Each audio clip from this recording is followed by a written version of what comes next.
చాలామంది ఒక కుందిలోనే దీపారాధన చేస్తూ ఉంటారు. అయితే ఒక కుంది కంటే 2 కుందుల్లో దీపారాధన చేస్తే అదృష్టం అనేది తొందరగా వస్తుంది.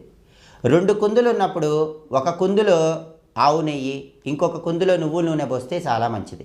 రెండూ కూడా లక్ష్మీదేవికి ప్రీతిపాత్రం. కాబట్టి ఒక దీపారాధన కుందిలో ఆవు నెయ్యి పోయండి, ఇంకొక దీపారాధన కుందిలో నువ్వుల నూనె పోయండి. లేదా రెండిట్లో ఆవు నెయ్యి పోసుకోవచ్చు, రెండిట్లో నువ్వుల నూనె పోసుకోవచ్చు. కానీ ఒక దాంట్లో ఆవు నెయ్యి, ఒక దాంట్లో నువ్వుల నూనె పోస్తే ఇంకా మంచిది.